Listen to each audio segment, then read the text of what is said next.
I used to think my life was simple. I would wake up, make coffee, and check on Ethan before he left for work. "Morning, love," I'd say. He'd smile and answer, "Morning, beautiful." I never questioned it. I thought this was stability, love that lasted years. Lena would call me during lunch. "Hey, how's my favorite troublemaker?" she'd joke. I'd laugh and tell her everything, from small annoyances to big dreams. She was my sister in every way that counted. I trusted them both completely, maybe too much. Sometimes, Ethan would frown at his phone for a moment and I'd notice. "Everything okay?" I'd ask. He'd shrug and say, "Yeah, just tired." I wanted to believe him. Lena sometimes made comments about loyalty, jokingly questioning mine, but I'd laugh and brush them off. I told myself, they know me. They wouldn't hurt me. I ignored the little pangs of doubt because I thought love meant sacrifice, meant trusting fully even when your heart twinged. I remember once Ethan forgot a dinner date. I waited in my favorite dress, checking my watch. When he finally arrived, he apologized with a casual smile. "I got caught up at work," he said. I forgave him instantly. Lena laughed. "You always forgive him. You're too soft." I said, "I just trust people." She teased, but I didn't mind. I thought I understood love. I thought I understood loyalty. Even at work, I'd recount little victories or frustrations to Lena.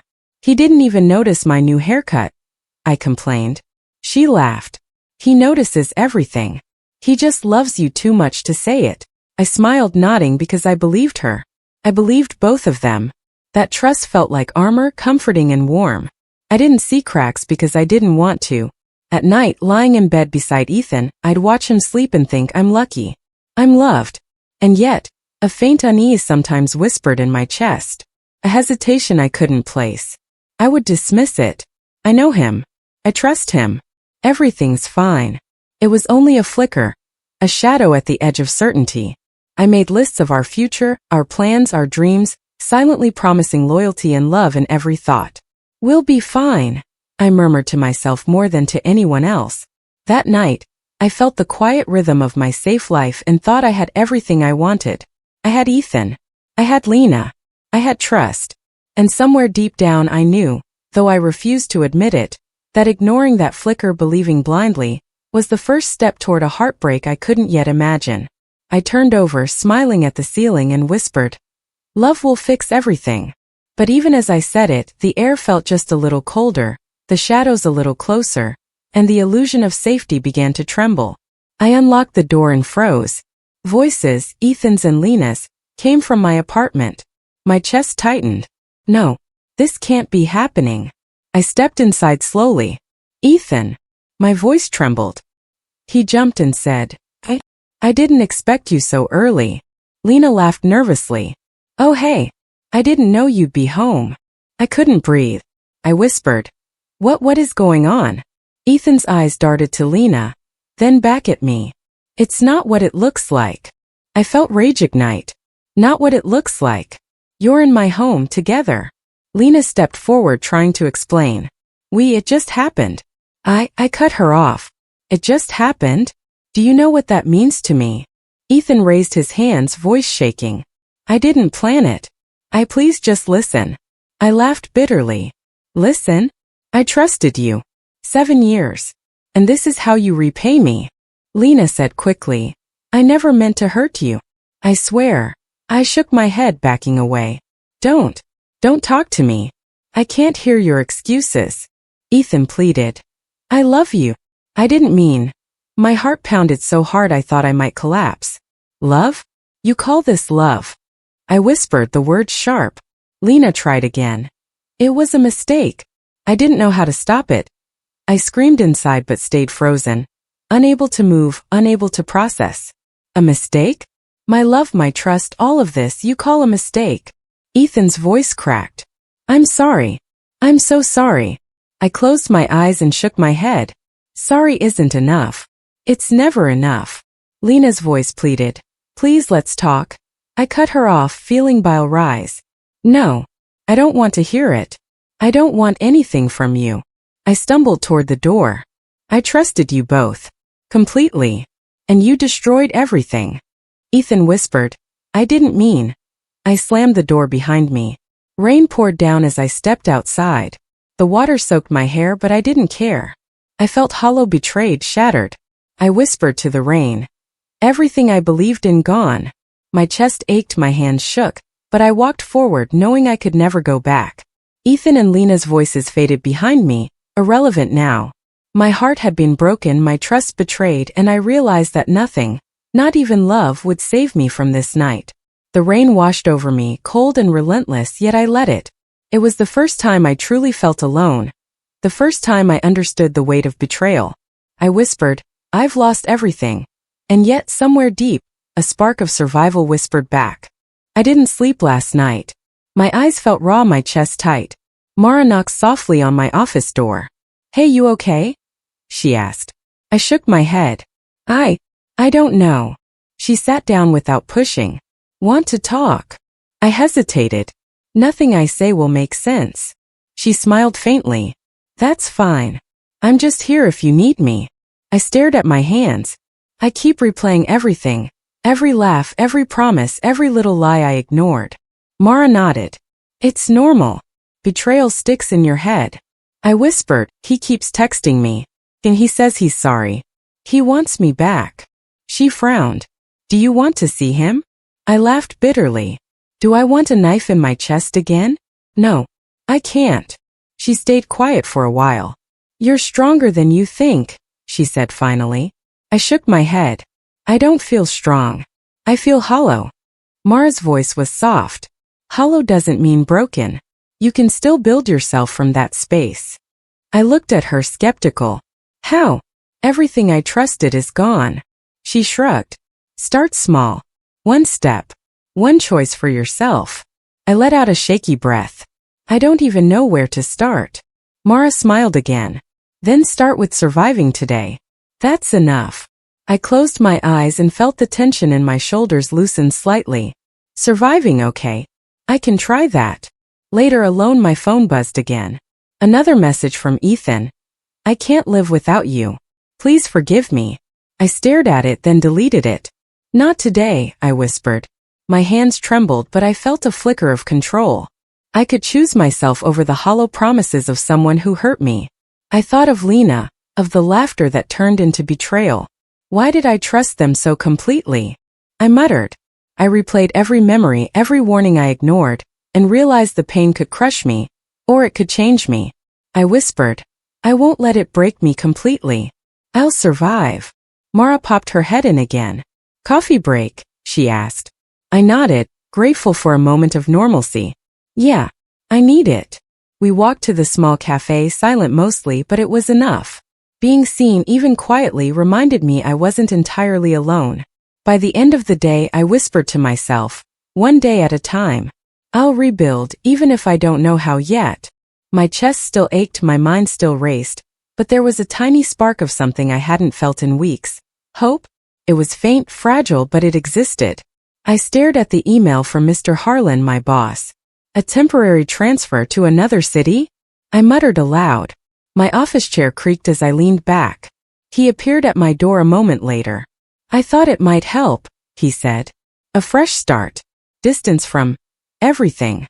I swallowed hard. You really think leaving everything behind will fix anything? He shrugged. It won't fix it, but it might give you space to breathe. Packing felt surreal. I can't believe I'm doing this, I whispered to myself. My apartment looked emptier than usual. Boxes lined the walls. The smell of cardboard and lavender lingered. Do you need help? Noah's calm voice startled me. I turned. I guess a hand wouldn't hurt. He didn't pry, didn't ask why I was moving. He simply lifted boxes with ease. You're quiet, he observed.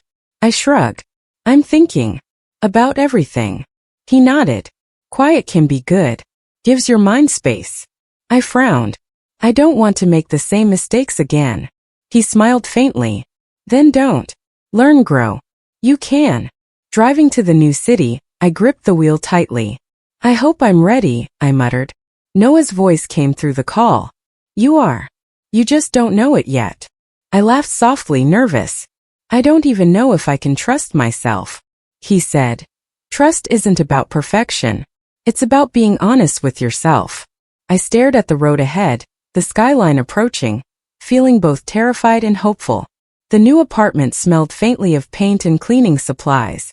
Noah helped me arrange the furniture. "Where do you want this?" he asked, pointing to the couch. I hesitated. "Somewhere I can watch the city. Maybe feel like I have space to think." He nodded. "Sounds good." I caught myself smiling slightly, feeling a small flicker of comfort. Later we sat on the balcony. The city lights shimmered below. I whispered, "I don't know if I can start over." He said gently, "You're already starting. One day, one step." I looked at him, noticing how calm he was, how steady. "You make it look easy," I said. He chuckled softly. "It's not. I just try to be patient." I thought about Ethan, about Lena, about the betrayal that had driven me here. "I can't let the past follow me," I murmured. Noah nodded. "It won't if you don't let it." I stared at the horizon and took a shaky breath. "Okay, I'll try. I have to try." Before leaving the balcony, I whispered to myself, "This is a door I never planned to open, but maybe it's the one I need." Noah glanced at me. "And I'll be here if you need company."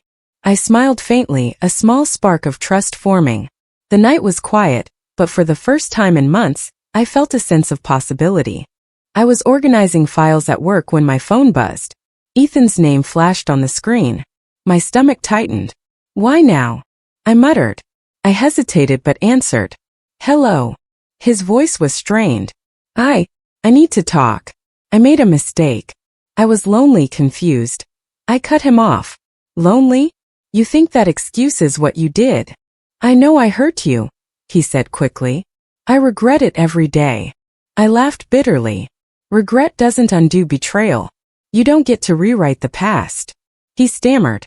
I can't lose you." I shook my head even though he couldn't see me. "You already lost me." Later I ran into Lena at the cafe. She waved, smiling as if nothing had happened. "Hey, it's been a while." I kept my voice steady. "Yes, it has. Your life looks perfect." She faltered. "It's not as simple as it seems." I raised an eyebrow. "Really? Because it seemed you had it all figured out while destroying mine." She sighed. "I didn't mean for it to happen like that." I leaned in, eyes narrowing. "Didn't mean? You both lied for years. You chose your desires over me." She swallowed, silent for a moment.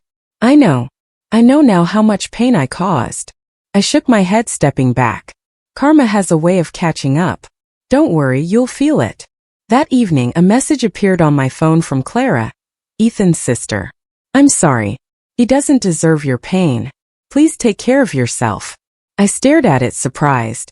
"Even you understand," I whispered. I typed back, "Thank you." It was small, but it reminded me justice doesn't always strike instantly. It works quietly in its own time. Ethan called again. "Can we meet? Please just hear me out." I sighed. "I don't think I can. Hearing you won't change anything." He pleaded. "I'll do anything to fix it." I laughed hollowly. "You can't fix broken trust. You should have thought about that before." I spent the night replaying their faces, their excuses, their half-truths. How could I have believed them so completely? I whispered to myself. The anger was still raw, but it was different now, sharper, controlled. I realized I didn't need to chase closure. It would come in its own way, naturally. Before bed, I thought about the slow unraveling I'd glimpsed. Ethan's desperation, Lena's fragile facade, Clara's quiet conscience. "Karma is patient," I murmured. "It doesn't rush." I felt a strange satisfaction, not from revenge but from clarity. I could see the future more clearly now. I whispered into the darkness, "I am still standing. I am still me." The past might knock, but it wouldn't trap me. I had grown stronger, and the knowledge that I would survive this unbroken felt like a quiet, unshakable power. I sat at my desk, staring at the news article exposing a minor scandal at Ethan's company.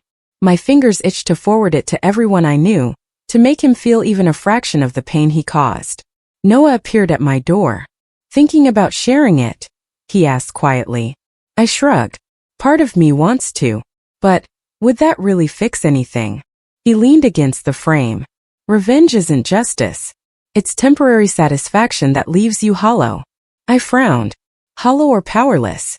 I don't want to feel powerless. Mara popped her head in from the hallway. You don't have to prove anything to anyone. You only need to prove it to yourself. I sighed, running a hand through my hair. It's hard. Every part of me wants them to pay, to feel remorse. Noah shook his head. They'll face consequences in their own time. You can't control that. I whispered. Control, that's all I want. After everything, I just want control over my life again. At therapy later, I sat on the couch, hands folded tightly.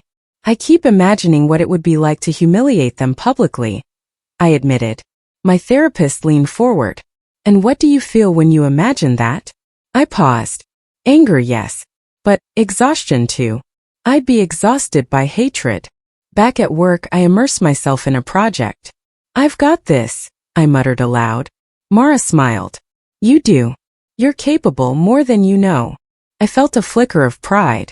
I never realized how much I'd neglected myself. Waiting for apologies, waiting for closure.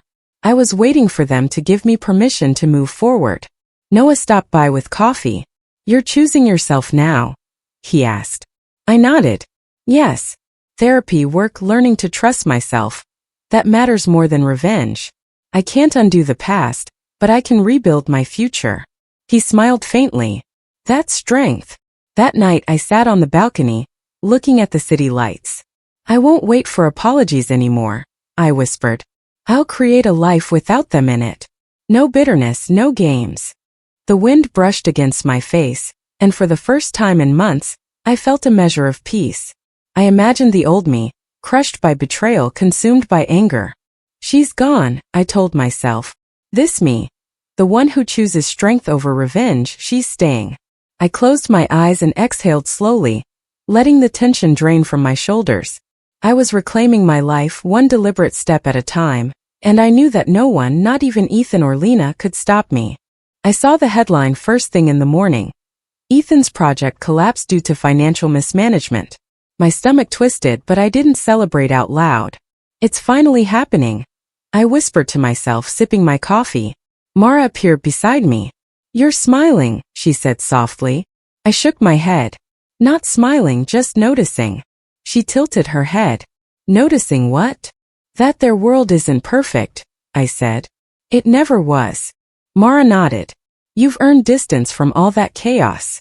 I stared at the article again. They lied. They destroyed trust. And now slowly everything they built is slipping. Later Daniel called. Hey, Mara's friend. I just wanted to check something, he said, oblivious to how his words would affect me. Ethan's facing a serious lawsuit from investors. His decisions were reckless. I felt a tight satisfaction, barely allowing a smirk. Yes, I whispered. Repercussions are real, even if delayed. Mara leaned closer. Are you okay? I nodded slowly. I am. It's strange, relief mixes with guilt. I shouldn't feel this satisfied, but I do. She smiled knowingly. That's normal. You're human. You endured a betrayal most couldn't survive. I thought of Lena next. Her social media posts flaunted wealth and happiness, but cracks showed. Cancelled trips, vague apologies from friends, subtle whispers I overheard when I passed by her building. Even her lies can't hold, I murmured. The truth has a way of surfacing. Noah walked by with a coffee in hand. You've been quiet today. I took the cup, smiling faintly. I've been watching karma unfold. Slowly. Naturally. It's satisfying without being malicious. He nodded. That's the way to feel justice, not by chasing it but letting life do it. I sat on my balcony that night, city lights flickering below. I've changed, I whispered to myself. I'm no longer the one who trusted blindly, who waited for apologies. I can observe without being consumed. I thought about Ethan, Lena, their fragile facades crumbling, and realized my heart no longer carried the weight of their mistakes. The quiet justice of their unraveling felt like a lesson. I didn't need to intervene. Power had shifted. I could breathe, think clearly, and plan forward without fear. Guilt and relief coexisted, but relief edged stronger now. I whispered to the night. I am safe. I am free. I am stronger. The city buzzed softly around me, yet inside I felt serene, grounded. Watching their world crumble reminded me of the control I had reclaimed. I was no longer a victim. I was a witness to truth, patience, and inevitable justice. I walked into the office, feeling lighter than I had in months. Mara smiled from across the room. "You've really turned things around," she said. I shrugged, trying not to let pride show too much. "I've had to. No one else was going to do it for me." She laughed softly. "Fair enough. But you're different now. Stronger." I poured myself a coffee and spotted Noah leaning against the window frame. "Morning," he said quietly. I nodded. "Morning. Busy day ahead." He smiled faintly. "Always, but you seem centered today." I felt a spark of warmth. "I'm learning. Slowly but learning." In a meeting, I presented a proposal I had worked weeks on. Colleagues nodded, some impressed. "This is thorough," one remarked. I said, "Thank you. I made sure every angle was considered." Noah later whispered, "You handled that beautifully. Confidence suits you." I smiled, glancing at him. "I'm trying not to let the past haunt me anymore." Mara stopped by my desk. "Do you remember how stressed you used to get over small setbacks?" I laughed lightly. It felt like the world was ending every time Ethan's messages came in. She nodded. "And now?" I leaned back. "Now I take a deep breath. I assess. I move forward. I don't let anyone else control my emotions." Noah and I walked to lunch together. "You're not just surviving," he said. "You're thriving." I studied him carefully. "I'm learning that my worth doesn't come from others. It comes from how I handle myself, how I rebuild when everything falls apart." He smiled softly. "That's a powerful lesson." Later, alone in my apartment, I looked at my reflection. The woman I was, she trusted blindly, allowed betrayal to define her. I paused. The woman I am now, she builds, she chooses, she protects herself. I whispered to the mirror, "I'm becoming someone I can respect, someone who doesn't need revenge to feel strong." Mara called that evening. "Dinner? Celebration for your recent promotion." I chuckled. "Sure. But it feels less like celebration and more like acknowledgement of progress." She laughed. "Progress is worth celebrating, even quietly." Before bed, I sat on the balcony with Noah beside me. "You've changed," he said softly. I nodded. "I've had to. It's not about them anymore. It's about me." The city lights reflected in his eyes, calm and steady, and I realized I didn't need to explain myself. I was rebuilding on my terms, quiet but unshakable. "I'm not defined by the past," I whispered to the night. "I'm defined by how I rise above it." Noah smiled and I felt a gentle anchor beside me. Support, not possession. The woman I was becoming felt alive, strong, and finally free. The knock at my door made my heart skip, not with fear but with irritation. I opened it slowly and there he stood. Ethan, looking smaller than I remembered, shoulders slumped, eyes shadowed with desperation. I need to talk," he said, voice cracking. I folded my arms. "You've said enough already," I replied evenly. "No, you don't understand. I was wrong completely. I hurt you, Lena, everything. I regret it. I'm sorry." His words spilled out fast, raw, unfiltered. I stayed silent, watching him struggle for the right words. "I don't need excuses, Ethan," I said finally. "I need nothing from you. Your regret doesn't change what happened." He swallowed hard. "I know, but I had to tell you. I can't live knowing I lost you like this." "You lost me a long time ago," I said softly. "Long before you even realized it." I studied him carefully, noticing the fatigue etched into his features, the absence of Lena beside him. "And now she's gone too. How does that feel?" His jaw tightened. "Empty. Lonely. I didn't think it would hurt this much." I shook my head slightly, a small, ironic smile tugging at my lips. "Ironic, isn't it? You had everything you wanted and destroyed it. And yet somehow you're the one left empty." He looked away, ashamed. "I deserve that. I know I do. I wish I could fix it." "You can't fix the past," I said firmly. "You can only live with it. I've already moved on. My life doesn't include you anymore. Not as a partner, not as a friend, not as anything that can hurt me again." Ethan's eyes widened. You mean that?" "Yes," I said, calm, steady. "I won't forgive you because that's not what I need. And I don't hate you either. I just don't need you in my life anymore." That's final. He nodded slowly, pain flickering across his face.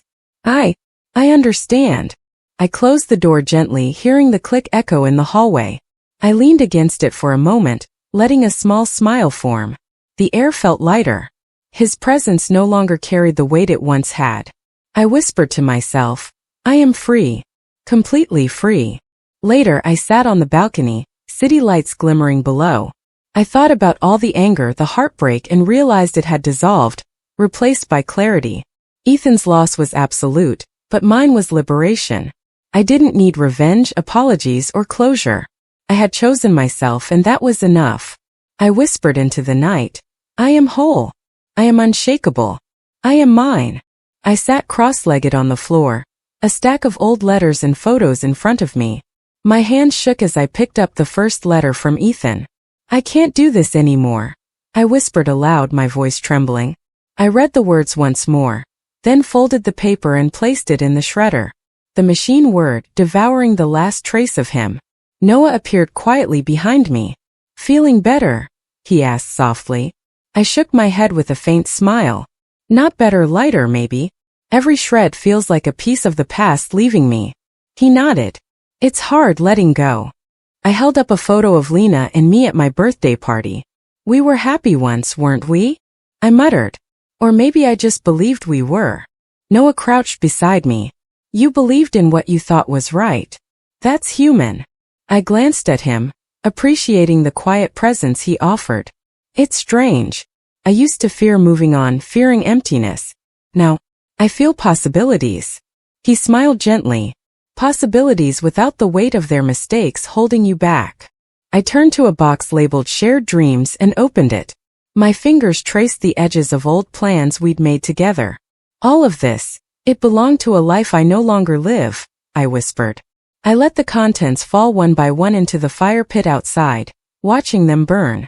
I don't need them to remember me. I don't need them to control my heart anymore. Noah stood beside me, silent, letting the flames take the past. Do you regret anything? He asked after a while. I shook my head.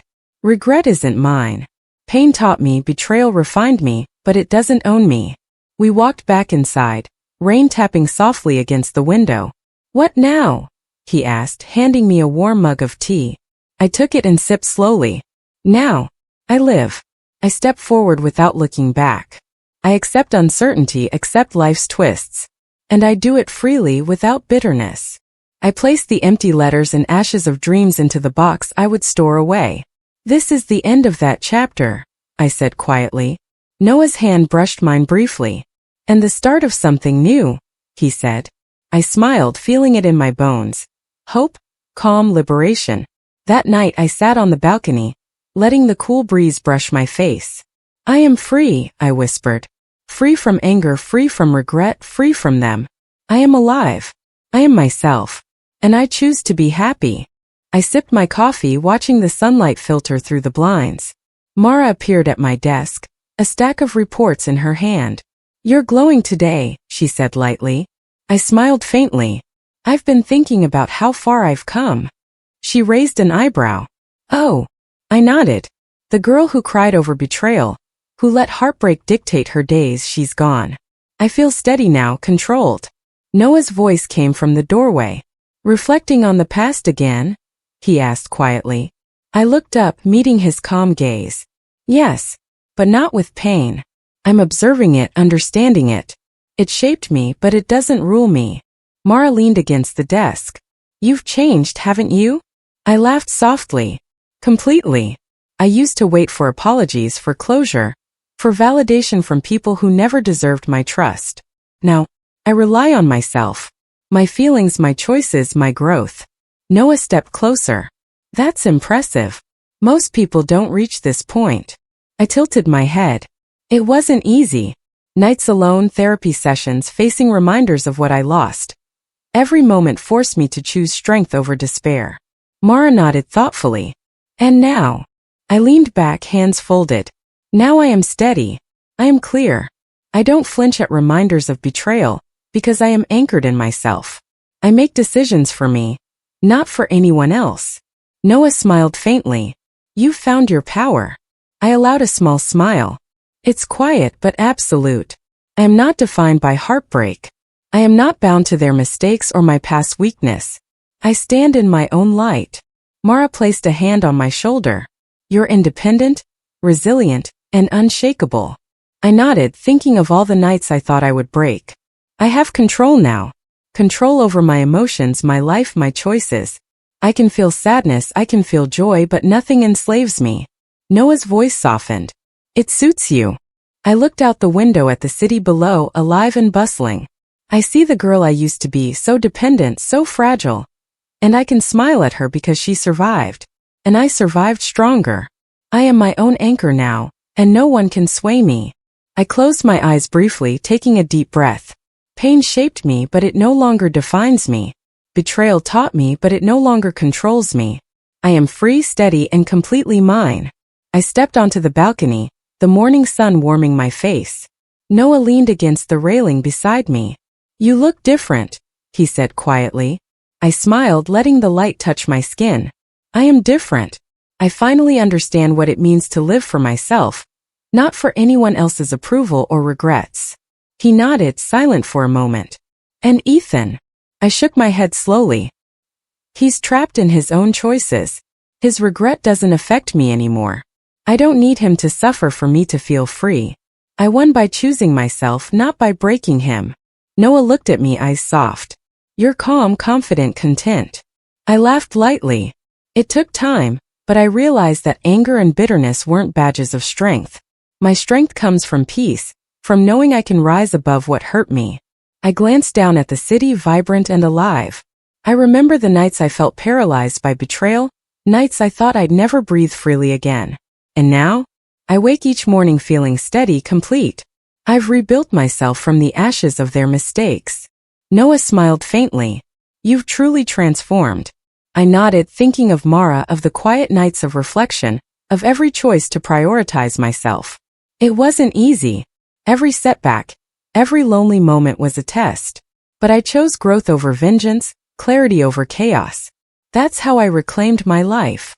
I held Noah's gaze. This is rebirth. Not the kind that comes from destroying someone else, but the kind that comes from choosing me every single day. I'm no longer a victim of betrayal. I'm the author of my own story. He let the words settle between us, a quiet acknowledgement of everything I had endured. And the past? He asked softly. I smiled, a calm certainty in my chest. The past is mine to remember, not mine to live in. Ethan, Lena, they belong to what they chose. I belong to myself. Free, whole, and stronger than ever. I inhaled the crisp morning air, letting it fill me with purpose. This is my life now. Unshaken, unbound, unstoppable. Every step I take is mine alone, and that is victory enough. Noah touched my shoulder gently. To the future. I nodded, turning my face to the sun. To the future. I echoed, heart steady, mind clear, soul finally at peace.